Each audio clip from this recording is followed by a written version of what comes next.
I would do the first cut, always, and then we would work through the director's cut. But the one thing that Demi did when I worked with him was he always wanted all of his departments to bring stuff to him, and he would decide what he wanted to keep and what he didn't. But everybody had the chance at that point to express what they could and bring what they could to the film, and he allowed that to happen. He allowed that to happen with me, which I thought was just, in terms of our collaboration, was a really fantastic experience. Anything that I like, I copy into a sequence. And, you know, for however long it takes to get through Dailes, I've built a really crappy, strange, jump-cutty scene that has redundancies and 5 versions of the same line, but at least it shows everything that got me excited.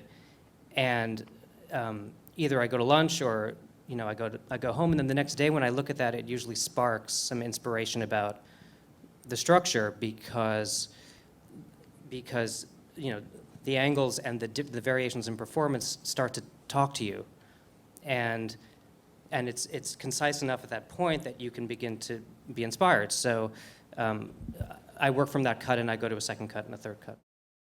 It's very easy to sit in your room and do stuff and convince yourself it's great and it's funny, and then you show it to an audience, and if people don't laugh, then you know it's not funny. And so you have to figure out why and how.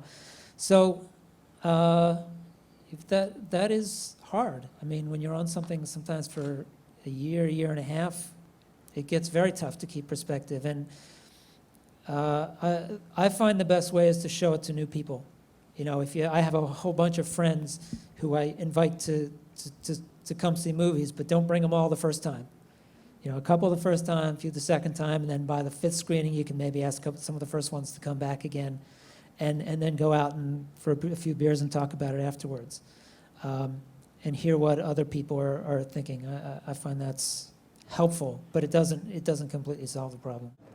You're not going to be done the first time, and you're not going to be done the second time. You need to do it 30, 35, 40 times. And he referenced this scene by saying that they did dozens and dozens of takes of this scene, and each one was extremely different from the other. And so it was an enormous and lengthy process of going through all of these different takes and all of these different performances.